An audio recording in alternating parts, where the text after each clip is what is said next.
Hi, and welcome back to Online Selling Wisdom.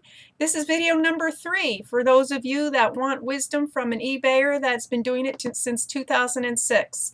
Anybody can sell on eBay, but not everybody can do it well, and that's what I'm going to share with you. So in the last few days, my friends, my family, and a few others of you out there have commented on my videos, and you want to know, why are you doing this for free, Dawn? Let me tell you why I'm doing it for free. A lot of people online have helped me throughout the years. A lot of friends that do eBay have helped me and never charged me a penny. I had to read a lot. You're going to have to read a lot, and I hope that these videos help you. But what really convinced me to do these videos for free was the fact that a few weeks ago I was going through the McDonald's drive-through to get my breakfast, and I got to the window where you have to pay, and the guy said to me, "The guy in front of you just paid for your breakfast." I was stunned, pleasantly stunned. It was Pay It Forward Thursday. Who knew? I thought, oh, that was so nice. Last week I went into the grocery store. I had about $35 or $45 worth of groceries, and I went into my pocketbook to get my wallet, and my wallet was gone. So I told the guy, "Please, can you just put my stuff aside? I'm going to go home and look for my wallet." I thought my wallet had been lost. Well, the lady behind me said, "No, get your groceries now. I'm going to pay for it." And I said, "Well, give me your phone number, your address. I'll pay you back." She said, "No, I want to pay for your groceries." That was the moment that I knew that I had to pay it forward to society. So that's what I'm doing for you guys. Everything I tell you, it has taken me years to learn. And there's a lot of videos out there teaching you how to do eBay, but they're not giving you the little secrets. And you can learn little secrets, but it'll take you years and it'll take you a lot of reading, just like it has me. So this is my Pay It Forward to society. There's single parents out there that need a little extra cash. This is a good way to do it. There's students that need to pay for school loans and just paying for little odds and ends through school, getting through college, and I want to help them too. So these videos are for you. All right. We're going to back up the train a little bit. My first video, I made a comment about how I made $38,000 on a storage unit, and I'm never going to do that again. Well, I wanted to let you know that my point there was I will make that amount again, and I have.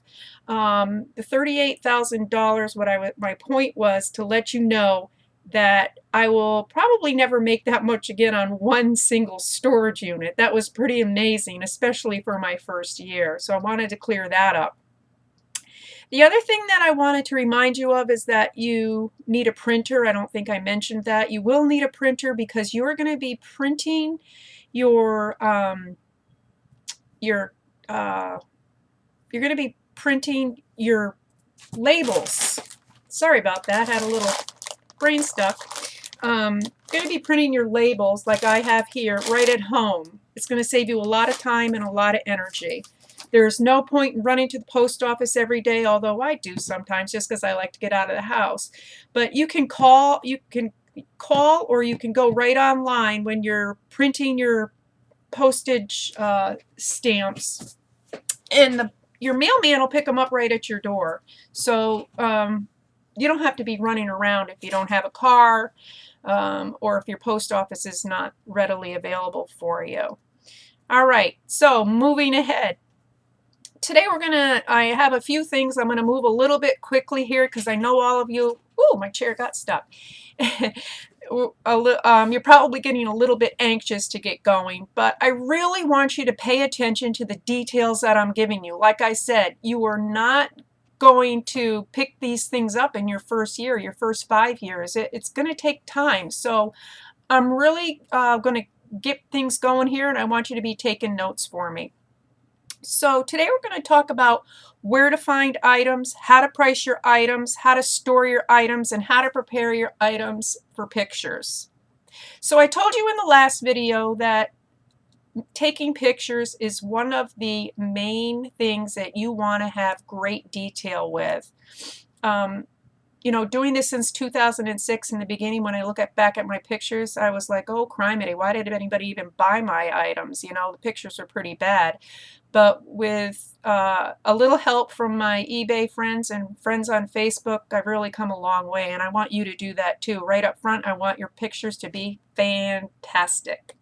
So Where do you find your items? Quickly. Yard sales, estate sales, family, friends, thrift stores, even department stores. Okay, write this down because I never knew this until just recently. There's an app on your phones. We all have phones. And I want you to get an app that has a barcode scanner. Just to name a few of them I wrote down here, I have Profit Bandit on my phone and I have AT&T Code Scanner. These are for scanning barcodes on newer items. What I do is I go into department stores, I look for sales, I scan the item, it tells me what the value is online or what it has sold for at the time.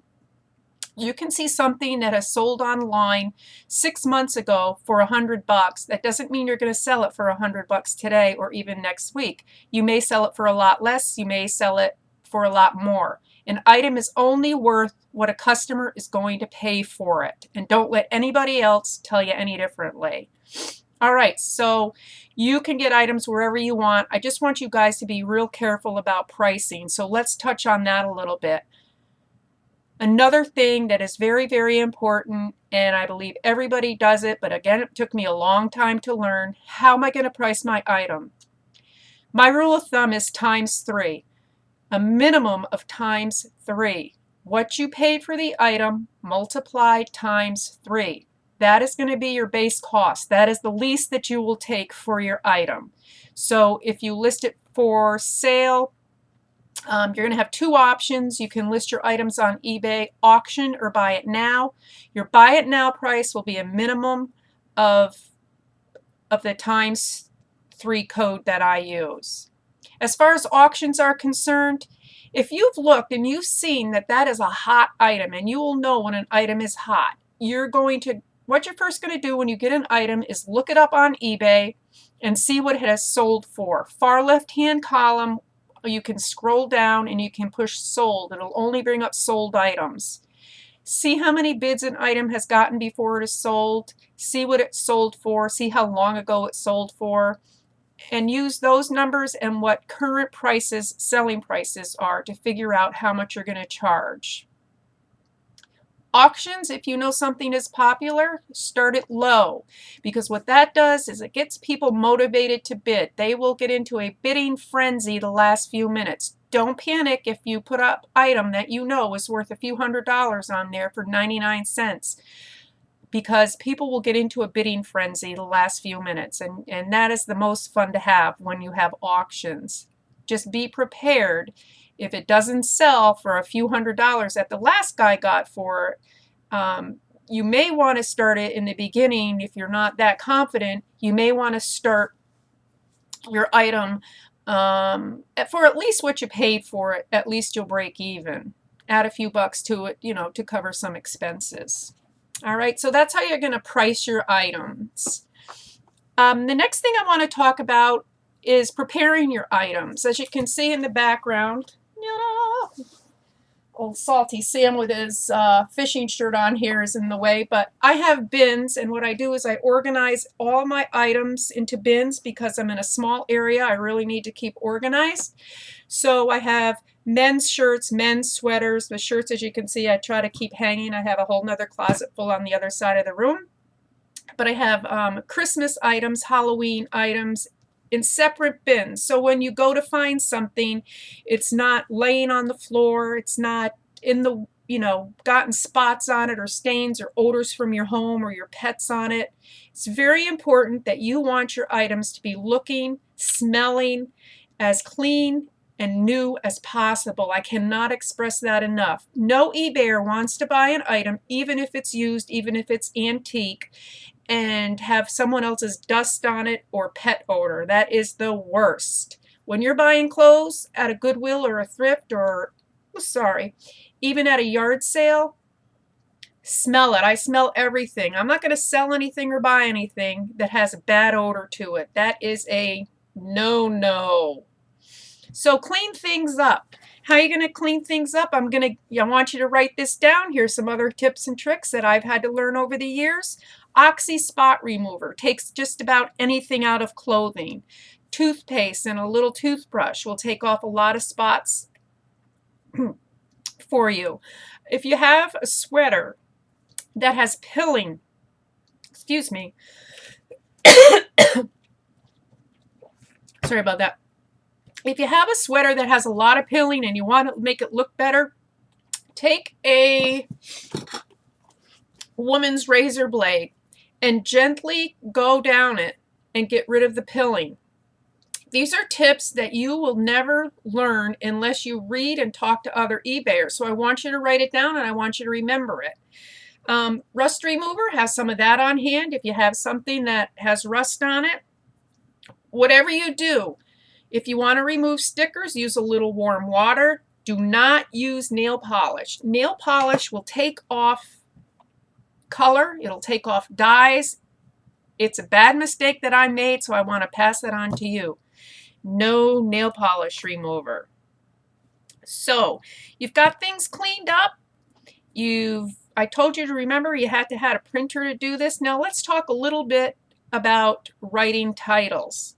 You want to write a title so it is clean and crisp is how I describe it. You don't want a lot of look or gorgeous. It's not how people search for things. If I want a pair of Nike sneakers, I'm going to put in Nike sneakers size 6. Oh, I want them to be blue. Blue. Describe what you see. Don't get all foo-foo on me and be putting in, wow, look, gorgeous, hey, buy mine. Don't even write little things like NWT, new with tag. The bot search engines do not like that. They do not recognize things when they're abbreviated. They don't like things when they are all capitalized. These are things that you learn over the years and I'm passing on to you. Like I said, I can't express these little secrets enough for you. So I think that about covers it for today. We cleaned things up. We know how to store things, get rid of the odors, the pet hair, the stains. Oh, one other thing that I use this to get rid of hair and anything on an item. I do it when I get the item to make sure that nasty things are removed, and I go ahead and use it again just before I ship it because I want my items to look good, and I know you do too. So stay tuned for tomorrow's video. I think tomorrow we'll talk more about descriptions. We've touched a little bit on titles. We may go back to that, then a description. We talked about pricing. So we're getting there, folks. You're almost ready to go ahead and list your first item, and I'm going to walk you through that. If you have any questions, please contact me. You can write right there on the bottom, or you can email me, dawn.conger@aol.com. And don't forget to visit my store. I have tons of stuff for Christmas and the holidays for your loved ones, your family, your friends. So check us out at the www.thesouthernyankeegirl.com. See you tomorrow.